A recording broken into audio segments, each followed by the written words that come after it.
Hoy vamos a analizar el espacio público en Santa Marta, tomando como caso el Camellón de la Bahía, uno de los proyectos urbanos más importantes de la ciudad en los últimos años. Esta obra, antes de su renovación, presentaba problemas evidentes, como el deterioro, el desorden en el comercio informal, la inseguridad y la baja iluminación, lo que no era atractivo para los ciudadanos locales y los turistas. Aquí se identificaba un problema público claro, un espacio estratégico que no estaba cumpliendo su función social, económica ni urbana. Frente a esto se desarrolló un proyecto de intervención que renovó más de 27.000 metros cuadrados de espacio público, con una inversión cercana a los 14.000 millones de pesos. La obra incluyó ciclorrutas de aproximadamente 700 metros, zonas peatonales amplias, iluminación moderna, áreas verdes, espacios recreativos y módulos organizados para los vendedores, que fueron reubicados en esta zona. Esta transformación convirtió el Camellón en un espacio moderno, accesible y mucho más dinámico para la ciudad. Complementando un poco lo de mi compañero, podemos decir que a partir de estas intervenciones, los beneficios han sido muy proactivos y significativos. En primer lugar, podemos decir que el impacto económico son el comercio informal, como son esos, que fue reubicado, mejorando las condiciones de trabajo de ellos y aumentando el turismo de esta zona. Podemos decir que el turismo es el camellón, uno de los principales vitrinas de Santa Marta, siendo uno de los más visitados por el turismo nacional e internacional. Además, hay un impacto social importante, ya que ahora es un espacio de encuentro, donde las personas pueden caminar, hacer ejercicio y compartir con sus familiares y disfrutar el paisaje. Sin embargo, aún existen retos como el mantenimiento del espacio, el cuidado de la movilidad y la falta de cultura ciudadana. En conclusión, el camellón de la bahía demuestra cómo la recuperación del espacio público puede transformar una ciudad, mejorando su economía y fortalecer la convivencia. Muy buenas tardes, mi nombre es Eduardo José Asa Cervantes, soy estudiante del octavo semestre de el programa de Administración Pública de la Universidad del Magdalena. Para el día de hoy estaré realizando una breve socialización sobre la planificación territorial en el municipio de Santa Marta, también conocida como una linda y hermosa ciudad.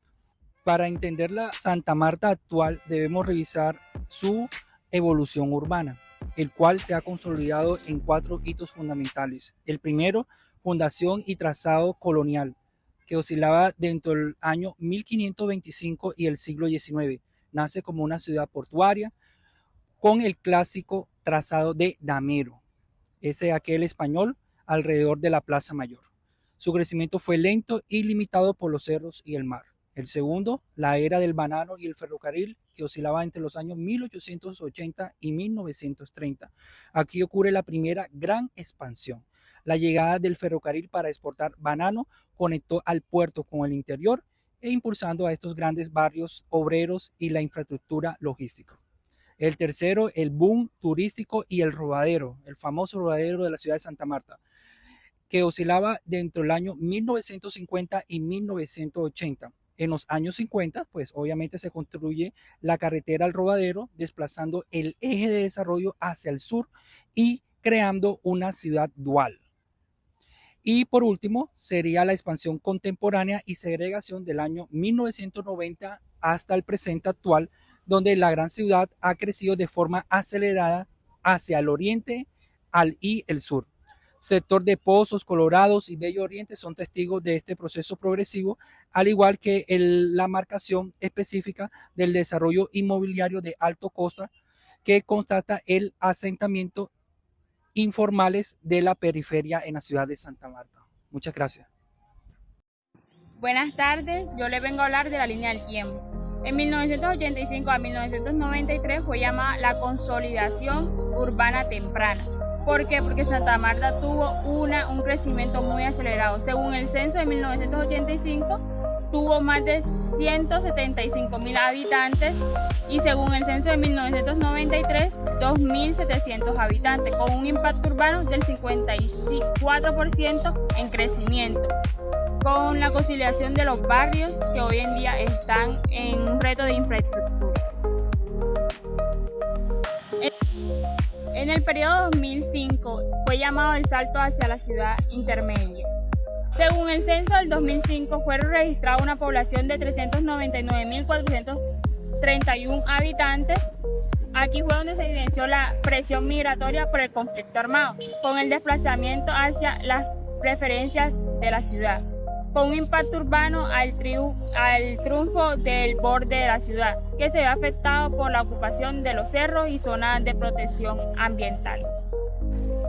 Y en el periodo del 2018 fue llamado el ajuste de la realidad demográfica. Según el censo de la población y vivienda del 2018, reportó que este alcanzó los 479.853 habitantes. Con este dato es crucial porque reveló que el crecimiento demográfico fue mayor a lo que se había previsto. Con un impacto urbano del atributo del servicio público, entra la crisis. El DANE en el 2018 resalta que aunque las cubiertas de las energías fueron altas, no hubo ni alcantarillado ni acueducto como se organizó. El problema urbano y el POT. Hablemos del Plan de Ordenamiento Territorial Santa Marta a 500 años, que reconoce que la ciudad presenta una desarticulación entre el uso del suelo y la realidad física. El problema central es que el POT actual ha tenido dificultades para frenar la expansión sobre el suelo rural. Las entidades locales han identificado que el atributo de perímetro urbano se ha visto desbordado por una oferta inmobiliaria que no siempre se alinea con las cargas y beneficios urbanísticos definidos por la ley.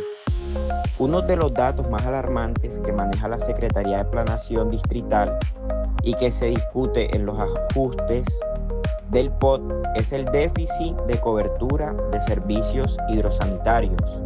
Mientras el POT dicta que el desarrollo urbano debe estar condicionado a la disponibilidad de servicios, la realidad muestra que se han otorgado licencias de construcción en zonas donde la presión del agua es insuficiente.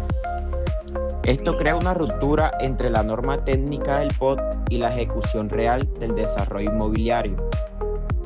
Además, el POT de Santa Marta debe enfrentarse al desafío del cambio climático. Al ser una ciudad costera, el atributo de borde costero está en riesgo. El plan de ordenamiento establece zonas de protección que, sin embargo, sufren una presión constante por actividades comerciales y residenciales. El incumplimiento de estas delimitaciones territoriales no solo es un problema legal, sino un riesgo latente para la seguridad física de los ciudadanos frente al aumento del nivel del mar. Muy buenas tardes, mi nombre es Eduardo José Alza Cervantes, estudiante de octavo semestre de Administración Pública de la Universidad del Magdalena, y complementando la información de mis compañeros, quiero aclarar de que, uno, sabemos que el POT hace referencia a todo lo relacionado con el Plan de Ordenamiento Territorial y que acá en el municipio de Santa Marta se ha venido reflejando a través de las diferentes políticas, lineamientos y circulares que hacen parte de este gran POT que hace posible de que muchas familias y comunidades hagan parte de este gran proceso. Y recordar que el POT siempre busca, uno, el fortalecimiento familiar y las comunidades protectoras de los niños, niñas y gestantes, y facilita así la movilización social de saberes y aprenderes. Si revisamos las cifras de la Auditoría Ciudadana y reportes de la Alcaldía Distrital, el cumplimiento de las metas de espacio público efectivo está por debajo de los estándares nacionales. El POT establece que deberíamos acercarnos a los 15 metros al cuadrado por habitante. pero la realidad de Santa Marta es que estamos lejos de esa cifra. El problema radica en que el suelo destinado a sesiones públicas a menudo termina siendo invadido o mal gestionado, lo que anula el propósito de ordenamiento de territorio. Para cerrar, el desafío de Santa Marta frente a su POT es la gestión del suelo informal. Datos del DANE sugieren que un porcentaje considerable de la vivienda nueva en la última década ha sido de origen informal. Esto significa que el POT se convierte en un documento teórico, mientras la ciudad real se construye al margen de la ley. Sin una autoridad urbana fuerte que haga cumplir la clasificación del suelo, llámese urbano, rural y de expansión, el atributo de sostenibilidad de Santa Marta seguirá en entredicho para las próximas décadas. Muchas gracias por la disposición de escuchar este video que tiene fines y propósitos académicos.